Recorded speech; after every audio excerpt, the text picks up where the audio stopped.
నమో వెంకటేశాయ. మంత్రమహిమ కార్యక్రమానికి స్వాగతం, సుస్వాగతం.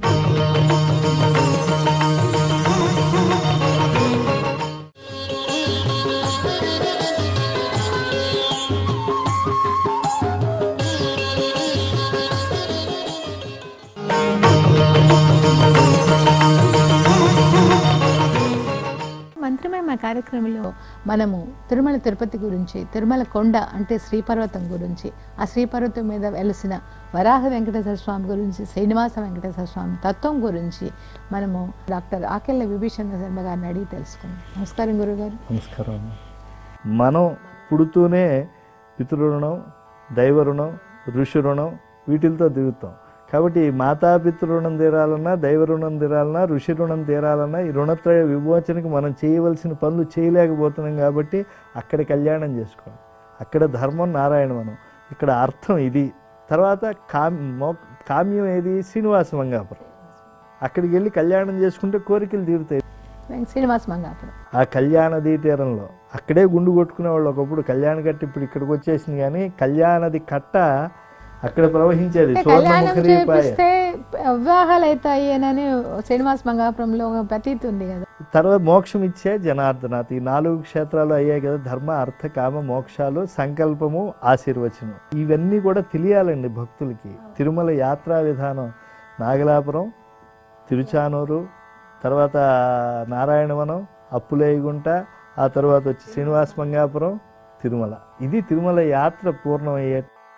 వివాహాలు అవుతాయి అని అంటారు కదా, ఈ పద్మావతి కళ్యాణం వింటే దేని గురించి ఆ విధంగా వచ్చింది? వ్యాసులు వారు ఇప్పుడు మీకు ఎప్పుడు కూడా ఋషులు వాళ్ళ తపస్సు తీసుకెళ్ళారు. శంకరులు ఎంతో అక్షరాత్మకమైనటువంటి తపస్సు చేశారు. ఆయనకి ఆలోచన వచ్చింది. భాగవతాక్షరాల్లో కృష్ణ పరమాత్మ నిక్షిప్తం అయిపోయాడు కదా, నా తపస్సు రూపంలో ఉండేటువంటి తపోలక్ష్మి కూడా నాతో వస్తే నాకు మోక్షం రాదు. కాబట్టి ఇది నేను శ్రీశైలంలో ఉంచేస్తాను అని శ్రీశైలానికి ధారపోసేశారు శంకర భగవత్పాదులు వారు, ఆయన తపస్సు అంతా. అలాగే వ్యాసులు వారు ఏం చేశారు మరి? ఆయన ఆ తర్వాత కూడా రచన చేశారు. శంకరుల తర్వాత కూడా రచన చేశారు. కొన్ని శంకరులతో వాదించారు ఆయన వచ్చి. అది పెద్ద శంకర విజయంలో భాగం. కాబట్టి వ్యాసులు వారు ఏం చేశారంటే అష్టాదశ పురాణాలు, ఉపపురాణాలు, బ్రహ్మసూత్రములు ఇలాంటివన్నీ ఆయన చేశారు. వేద విభజనం ఇవన్నీ చేశారు కనుక ఆయన తపస్సు అంతా భవిష్యోత్తర పురాణంలో ధారపోశారు. వెంకటాచల మహాత్మ్య భాగంలో ధారపోశారు. మీకు వెంకటేశ్వర స్వామి కథ వైభవం మనకి దొరికేటువంటి ద్వాదశ పురాణాంతర్గతంగా దొరుకుతుంది. కానీ ఈ వరాహ పురాణం, భవిష్యోత్తర పురాణంలోనే కళ్యాణ గాథ ఉంది. వరాహ పురాణంలో కూడా పెద్దగా లేదు, మహిమే. భవిష్యోత్తర పురాణం 14 అధ్యాయాల్లో ఉంది, 80వ అధ్యాయంలో ఫలశ్రుతి ఉంది, ఉమామహేశ్వరాత్మక సంవాదంగా.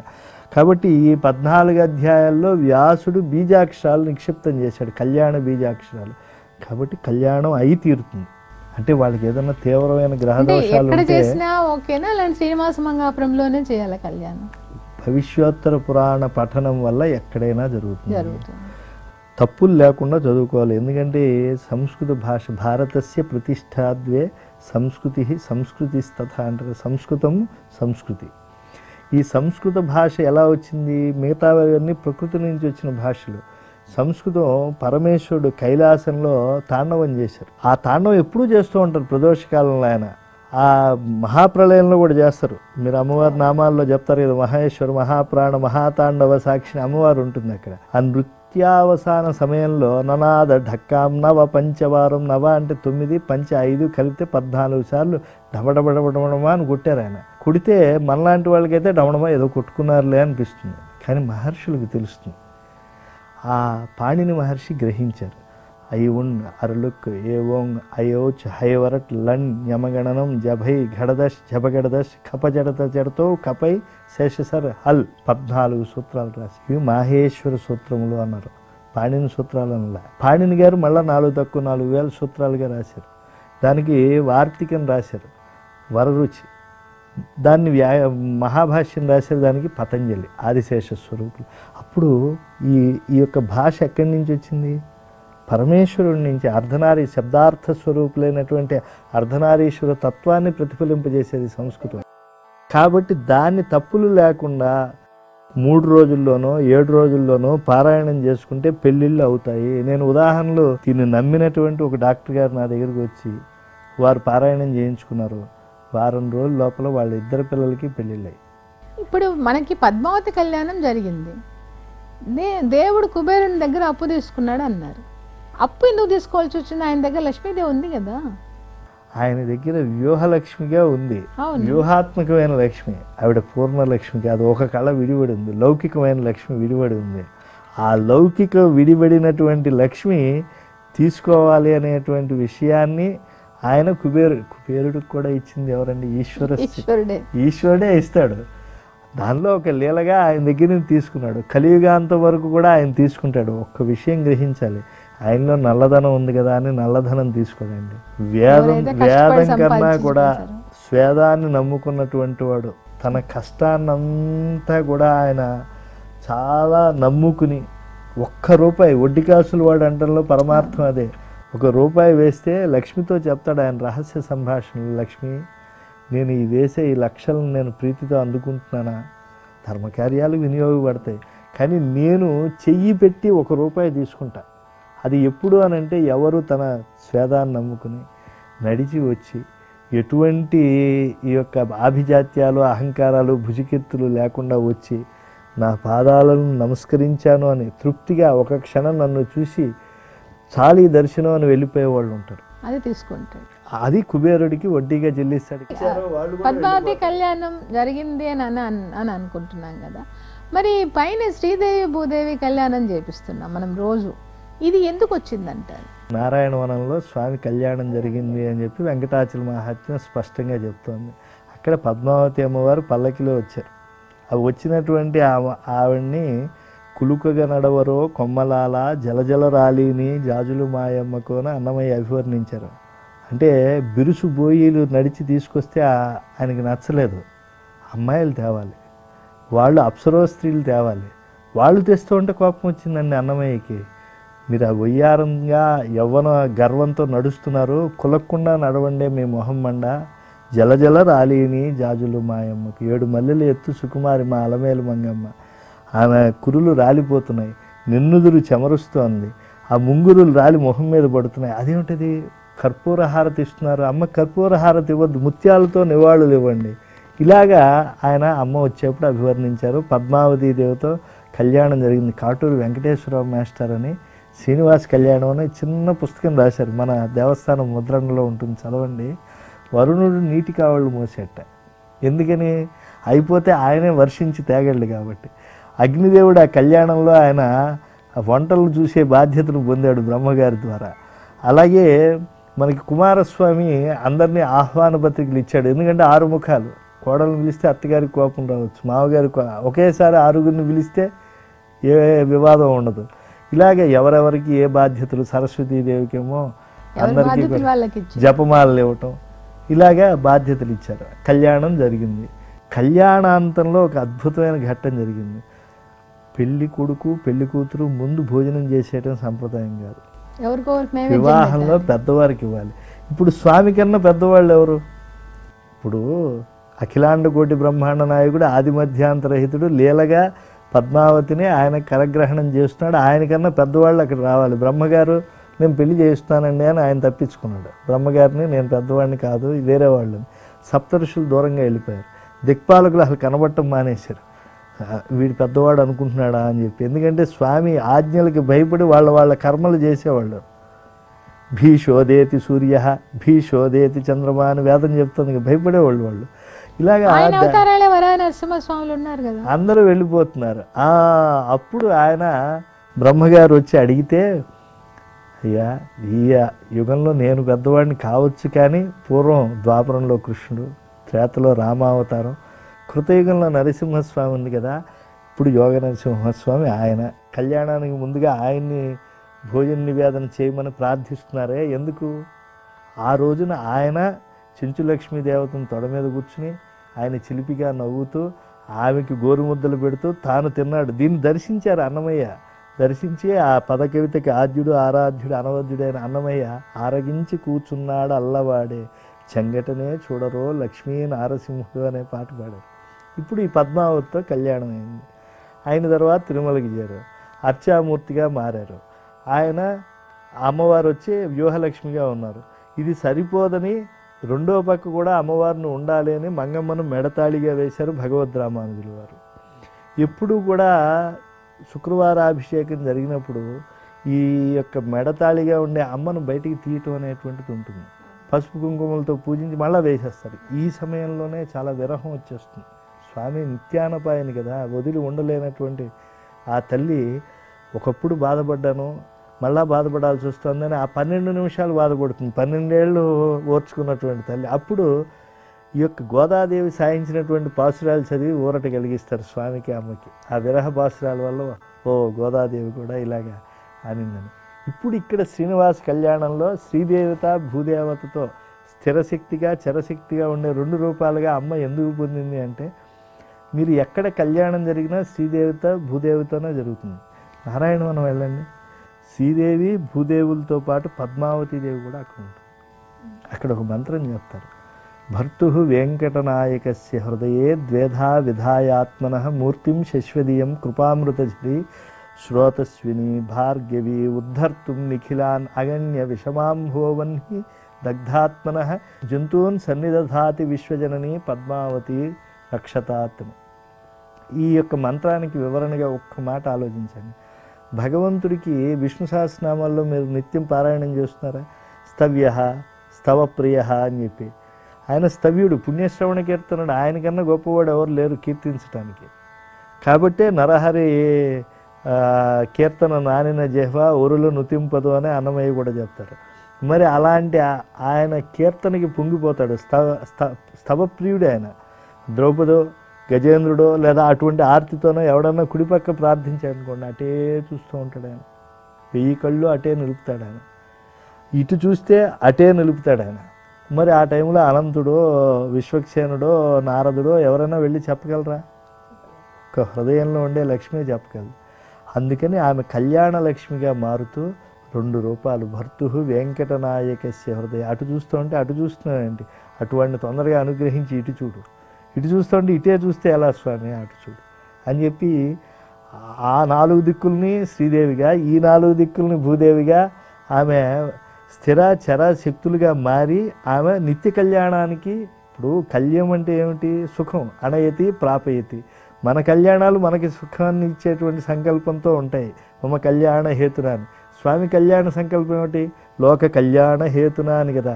కాబట్టి భర్తు వెంకటనాయకస్య హృదయే ద్వేధా విధాయ ఆత్మన, తన ఆత్మశక్తిని 2గా చేసి మూర్తిం శశ్వదీయం. ఎందుకు చేసుకుంది ఆమె మూర్తిని? శశ్వదీయం, వెంటనేట కృప అమృతఝరీ, ఒక దయకు ఒక సాగరంగా చేసేస్తుంట, అమృత సముద్రంగా చేసేస్తుంది.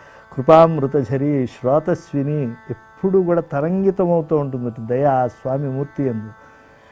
భార్గవి ఉద్ధర్తుం నిఖిలాన్ని. ఎందుకు అలాగా ఆ భర్గగుణంతో ఆవిడ ఉంది అని అంటే, ఆ ఉద్ధరించాలనేటువంటి దీక్షతో ఉంది అని అంటే, విషయాంభోవన్హి దగ్ధాత్మన. వీడు కంటి చెవి నాలిక ఇలాంటి పంచేంద్రియాలతో ఈ బద్ధుడైపోయినటువంటి జీవుడు పదే పదే వాడు భౌతికమైన కోరికలు కోరుతూ ఉంటాడు కదా. వీటి నుంచి ఉద్ధరించాలని తల్లి కరావలంబం ఇవ్వాలి, శ్రీనివాసుని అనుగ్రహానికి పాత్రుని చేయాలని.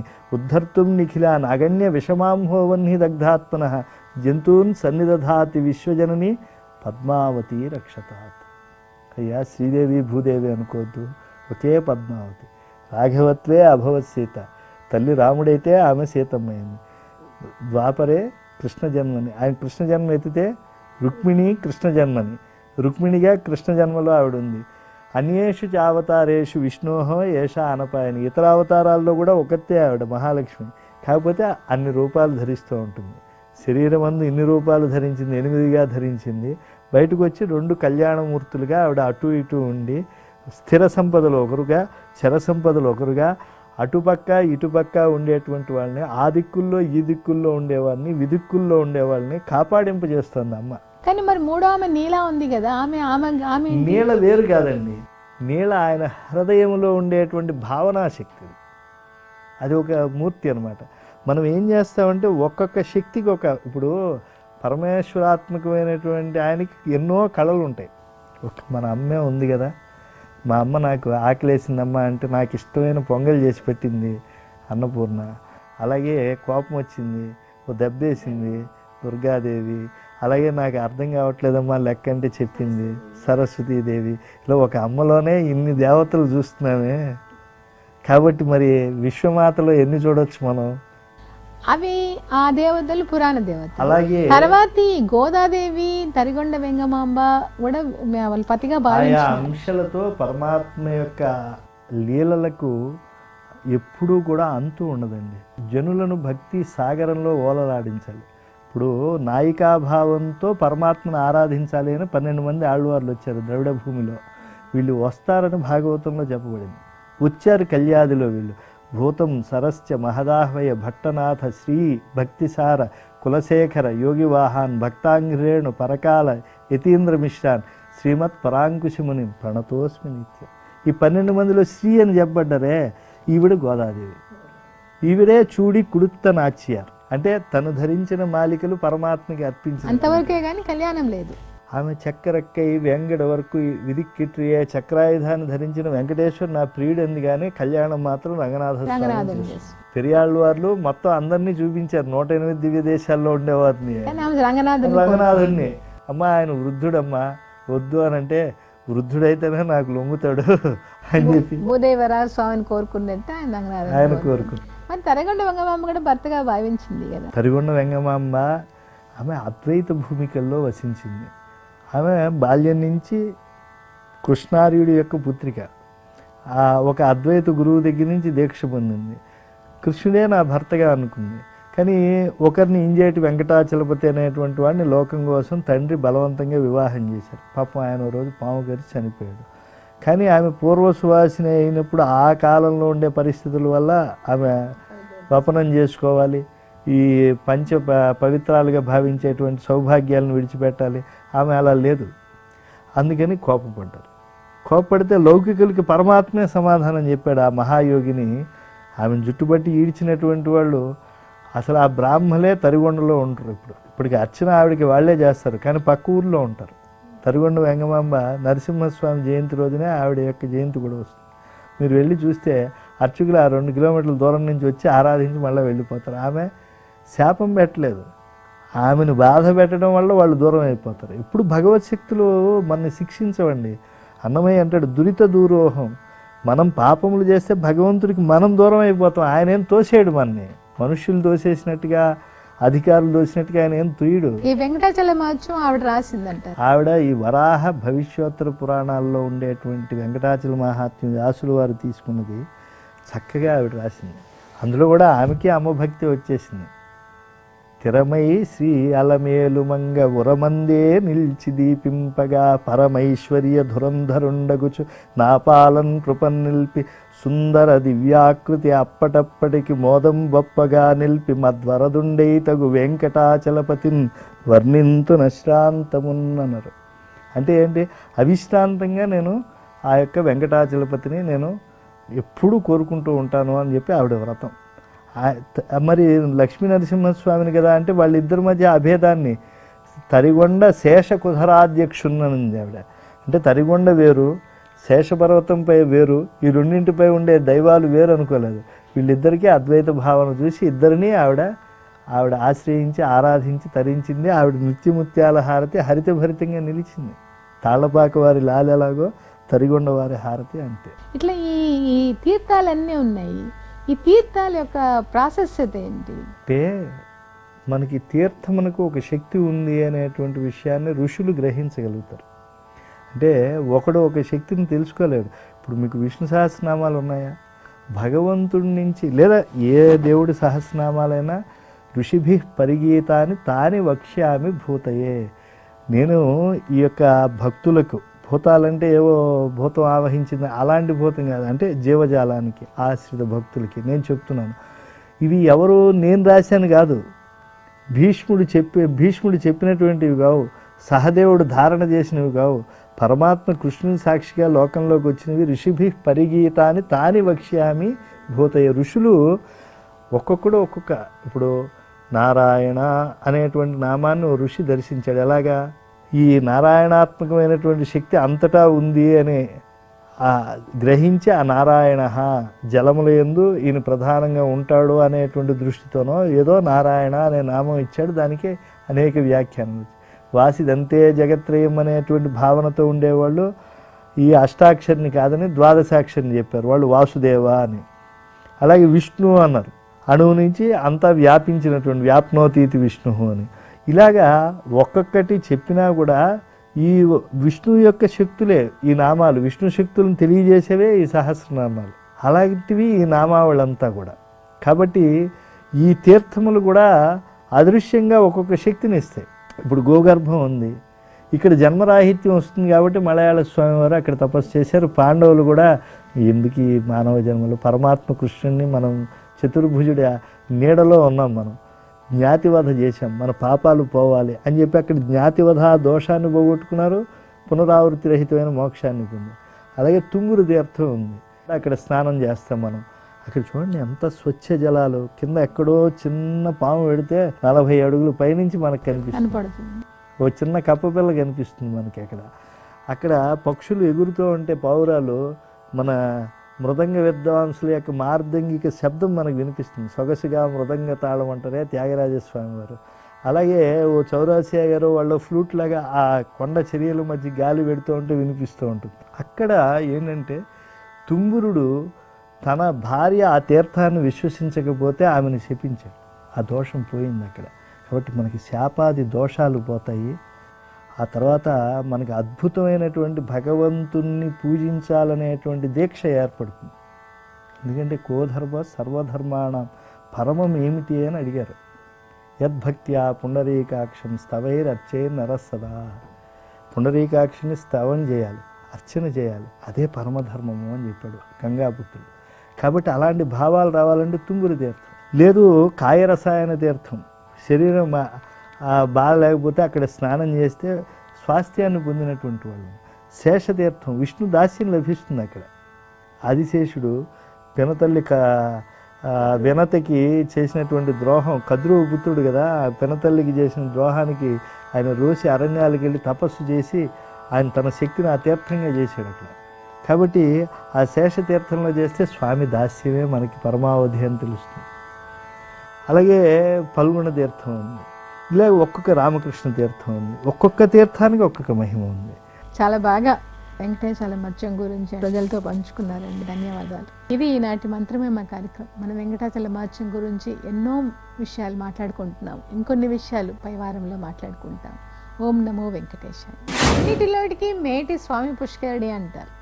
ఆమె పుష్కరిణిలో స్నానం చేసిన తర్వాత వరాహ స్వామిని చూసిన తర్వాతే స్వామిని దర్శనం చేసుకోవాలి అంట. ఆ స్వామి పుష్కరిణి ఎలా ఏర్పడింది, దాని కథ ఏంటి? మీరు గంగకి పుష్కరాలు వచ్చాయండి అంటారు. అంటే పుష్కరుడు ఆ బృహస్పతి ప్రచోదితుడై బ్రహ్మ కమండలం నుంచి ఆయన దగ్గరికి వచ్చినవాడు. ఇప్పుడు ఆయన ఒక్కో నదిలో గంగే యమునే చైవ నర్మదే 12 సంవత్సరాలకు ఒకసారి వస్తున్నాడు, మళ్ళా వెళ్తున్నాడు.